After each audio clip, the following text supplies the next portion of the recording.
home on Saturday. This is the biggest weekend of the season so far, JJ. What do the Lions have to do to come out with the win here today? Well, I think we're going to have to watch two key areas tonight. It's going to be the turnover battle and the three-point battle. For Azusa Pacific, in 4 of their 5 losses this season, they have shot the ball terribly, 21% or worse in 4 of those 5 losses. They've also not taken care of the ball in 3 of those 5 losses with 20-plus turnovers in that regard. Vanguard defends the 3 ball the best in the conference. Azusa shoots the 3 ball at the second best clip in the conference as well. So watch out for those 2 key areas tonight if the Lions want to beat Azusa Pacific and hold on to first place in the conference. Here comes Roderick going downhill, spins on Scott, open to scoring here in the night. Love the aggression there early. Let's try to attack Emma Scott. That's the mindset you're thinking for Azusa Pacific, the leading scorer for the Lions. If you can get her out of the ball game, might be advantage you. Some changes of their own in the lineup. Is that one flushed down for Jaron Matson? And they're going to need a lot of that here tonight. Vanguard, whose shooting prowess has been put to the test so far this season, they're going to need to be lights out here against a fine shooting APU team as Seok takes a slip and the Lions surge forward on the push. Here comes Hanning. Races down low to Matson, and it's 5 quick-fire points for Jaron Matson. Really good sign for Vanguard. As you talked about, the three-point shooting has been put to the test, but Jaron Matson, if she can get going, Vanguard's going to have a lot of success down the line. So if Vanguard can continue to play the mental game where they can be one step ahead, advantage them. Good bucket on the slash. Scoff tries to respond going downhill, and Jaron Matson with a fast 7-point off catch and shoot. That offline. Second attempt by Kubi. And she's close. I like the aggression there by Kubi to not even waste any time. Try to go with the tip at the rim right away, but stuck with it. And Akila Kubi, she's earned her way back to the starting role. Coming off that injury where she was out for those games in December, coming back off the injury, and she has been a spark plug for Vanguard. She's been leading the way defensively, and I like the job by Coach Davis telling her to be more aggressive. Obviously, her defense has been her strong suit, but if her offensive aggression can pick up, you got to think that's going to do nothing but help Vanguard. Pump fake. Dribble drive, looks for options. Spray towards Matson. A little bit of room. Here's Bion. Pull up Jay. Yes. This has been an ingredient that I've been trying to look for Vanguard so far to start this season. Is another turnovers first for Vanguard.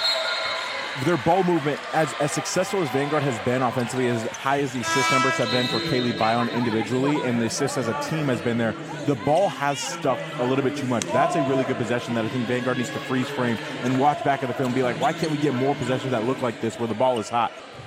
Commentator's curse. Rachel Roderick picks up her second. And you can hear how Dan Plug feels about that one. That's why that's not an over the back before. You just gave me the look of death. I feel like I'm going to have to run a 17 after that. Well, let's talk about it. 4 fouls in her last 9 games, 5 of the last 6. It's been who can take the better shots, and Vanguard have been giving APU some good looks Quality here. looks. So heading into halftime for Azusa Pacific, obviously you want to finish these last 63 seconds well. Heading into the half, you have to feel pretty good. I understand it's a double-digit game right now, but you have had quality looks. You're one of the best shooting teams in the conference, especially from downtown, as we talked about, second best three-point shooting team. They've given Vanguard has given them so many quality looks that they're bound to fall. JJ, a lot to talk about in that first half. I mean, APU shot 2 for 10 from downtown. That is just unheard of. I mean, they were 2 for 16 against Point Loma, but that was their worst three-point shooting percentage in 3 years. Yeah. So you have to expect that they're going to find a shooting groove in this second half. And for Vanguard, I mean, defensively, they had a lot of lapses that could prove costly in the second half. And we talked about this. Vanguard is the best team at defending three-point line in the conference, right? But for Azusa Pacific to have 8 quarters in a row where they shoot the 3 ball terribly, I don't think that's going to happen. Yeah. So far, it's been 6 in a row. I think Azusa's going to get hot in the second half. So it's just going to be up to Vanguard to kind of weather the storm in that regard. But Vanguard didn't really force any turnovers either. Obviously, there was the 3 early in the contest before that first media timeout in the first quarter. Since then, Azusa has settled, and they've only had 2 turnovers over the last 15 minutes of game time. So for me, Vanguard has been doing all right. I mean, obviously, you got a 14-point lead. That's pretty good. Vanguard, they just got to make sure that they do not let Azusa get off from downtown. And right on cue. And the Cougars, with the lineup switch, you're seeing a lot more Pierce in this second half. She's had a hand in everything so far defensively. And the Cougars having a hand in anything going down offensively. And again, it's off of baseline OB. I don't know how many times they scored off of those tonight, but I mean, it's been impressive, the level of execution that the Cougars have had so far. Matson responds. This has been a sight for sore eyes, Jared Roan. That Hawaii triple's wonderful forget for her. She was 2 for 6 on that trip. That's her second fewest in a single 3-game span in her career, going back to her freshman year. You think about, I mean, it seems like forever ago that Jaren Matson had the first 7 points for Vanguard. I didn't like the fact that she didn't get a shot attempt off in that second quarter, or for the last 7 minutes of the first quarter for that matter. So to me, you have to, if Jaren Matson is not going to be a volume shooter for you, I don't think Vanguard can go very far. I think she's that important to this team. And so when you have Jaren having a night like she is so far, you have to get her more looks because it opens everything else up for you guys on the interior. Hanning. I call a set right here for Jaren Matson.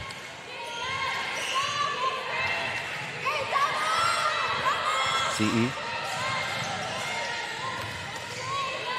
And she read your mind. Here is Matson. Yes!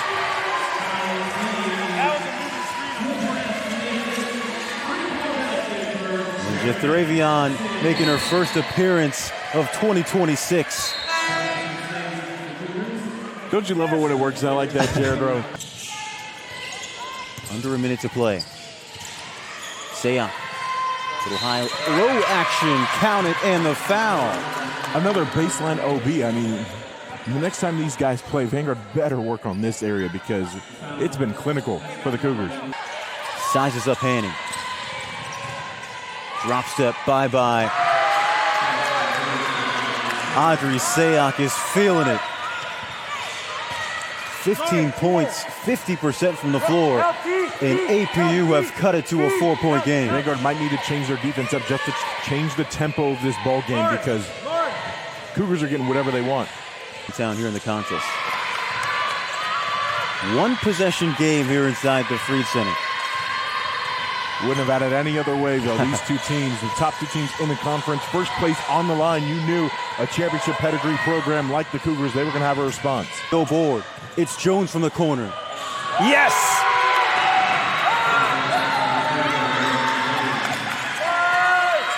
We talked about it. Did not expect the Cougars to have 8 straight quarters of bad 3-point shooting. We said that these last 2 quarters are going to be huge for Vanguard defensively, and they were not up to the task. Tie ball game, Jared. 7-0 Cougar run. To tie it. Jones drills it. Toothpaste is out of the bottle now. Vanguard's going to have to play understanding that APU is hot from deep, and there's no slowing them down now for the last 2.5. Vanguard have an answer going the other way. It's CE. Floated into Scott. Great job looking at the second window on that one. Obviously, we talked about Vanguard trying to thread needles earlier in the game. Second window was there. That's one thing you can count on if you're the Cougars. Vanguard's turned the ball over a lot. Seya, tie ball game. You got it. Right on cue. Smart timeout. She was dead to rights in that corner. Be able to draw something up, which, as we talked about, APU's been terrific at all night on these situationals. But, you know, it's just interesting to me, right, Jared? We talked about the momentum and how it's mainly been in the hands of the Cougars so far. I'm shocked at Vanguard's inability to really recognize what's going on. And what I mean by that is, Azusa Pacific is a terrific 3-point shooting team. They never once realized, oh, we should probably run them off 3-point line. They haven't been hurt in the paint really at all tonight. And so just half a step late on everything. And I think this game is good for Vanguard in the grand scheme of things, just because of the fact that it's the first time they're being tested. Obviously, they lost the game against Concordia, but that wasn't, it was bound to happen. They were bound to lose a ball game. They need this game to kind of make sure that they are aware that Point Loma will probably test them even more so in their contest from Saturday. I'd like to close out the exam with a passing grade. 2:20 left to go. Catch and shoot. Jones, a new career high from the parking lot. And this is what we're talking about, Jared. Just a step too slow. Lauren Jones has been lighting him up from deep all night. Now 7 for 11 from downtown. Took that one back in the Canyon City. Goodness me, another timeout by the Cougars. She did not. She was 0 for 2. Because AP were 2 for, But again, there's no way that Azusa, after shooting 12.5% at Point Loma, was going to come here and shoot another 20%. Obviously, they shot 20% in the first half. First half was another fluke. Now Azusa's getting back to cooking with grease. That play right there, Kaylee Bynes should have slid a lot more over so that Michaela Henning could have had the lane to drive. Nice nibble by Sayoc, but the ball stays with Bion. That is a testy pass. And it just barely stays with the Lions here. And again, Bion is a very talented player. She has to slide over and just open up the gap for Michaela. How many times have we seen Michaela go with that left-handed layup this season?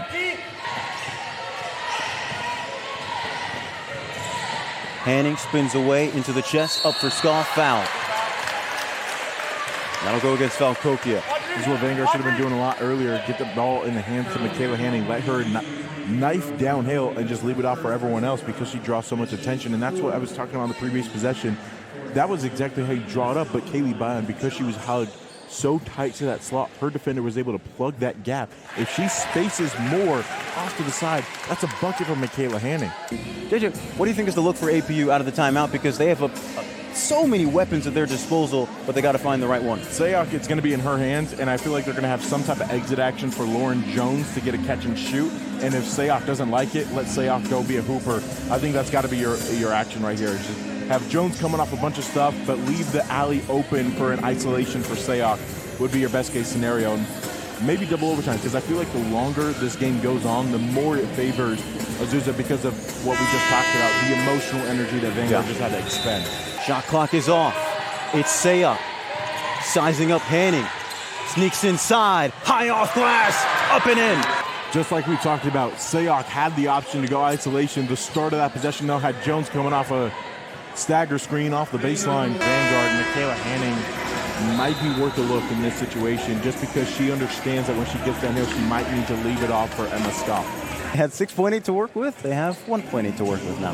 Now it's got to be a lot more quick hitting. Yeah. Now you saw the Cougars were switching everything on the possession. I think Coach Davis on this particular play will see that. And if he knows they're switching, he's going to ask Emma Scott to slip something to the rim. Decisive shot. Bion to inbound. Madsen trying to wrestle away. Looking down low into Hanning. Time to get it off the window and off the... Oh, it's exactly what we talked about, Jared.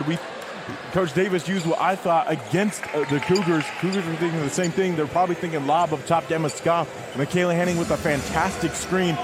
Two players went with Scoff to the rim. She flashes back to the ball, has a terrific look. And now we got another 5 minutes to burn. It's rebounded by Bion. They got numbers if they want it. Trying to build some momentum. Hanning demanding the basketball from the corner. Got it to go. Almost a block shot because Bion took a couple extra dribbles. Just get off the ball early. How deep does her bag go? I don't think you want to ask that question, Jared. Don't want to find out. Sayok. Another. Yes. You asked the question, how deep is her bag? How about that one? First time tonight we've seen her just stop behind a screen and go heels on the three. Two-pointer, not usually a good shot, but when you got it cooking like that, you can take whatever you want. Hope for a miracle right now, but Akila Kubi's back in the game. She's really good at the tip of this press. This is important because now, if I'm Akila Kubi, I'm going to shade it back to that corner, just what she's doing right there, so I can get the trap. Lucas in towards Jones. Wrestled away by Kubi. Now you get Kubi back out of the game. That's what Kubi does for you right there. She just turns up the heat defensively just when you need it. They don't have a timeout, though. I'd get Kubi back out and get Jaren Madsen back in. Now Kubi looking for instruction from the sideline here. Sierra Vanklicka and Russ Davis barking out the orders. It's with Bion. 5 seconds. Smart foul. Coach Plough, terrific coaching right there. Gave him the signal that we're going to foul right away. Timeout. 2 for 2. Smart. Timeout APU. Man, what a game. I mean, obviously the players have been phenomenal, but well coached as well. You could not have asked for a better game of the week in the PacWest so far. Yeah, I mean, this has been a stacked week in PacWest play. I mean, even having Point Loma and APU play once again, I know the result was more of a blowout, but this is around that time of the season where the top teams score off a lot more regularly in your teams. They're going to get better after tonight. They have been tested and then some. They have to get the ball to Lauren Jones, 84% from the line, good enough for fourth in the Pac-West. Vanguard should be aware of that. Coach Vaglica probably communicated that out of the huddle. Here, JJ, final thoughts. I'm sorry, I went on there. But I think you summed it up perfectly, but it's a bit of a reset, but now Vanguard cannot rest at all. Yeah. Vanguard has to realize that second place is now on the line. Top two teams still get the bye. If Vanguard can take care of business at home against Point Loma and still try to keep that bye in their pocket, otherwise going on the road to Azusa and Point Loma later in the season, trying to steal the 2 seed or the 1 seed back, might be too tough. It's a funny conference.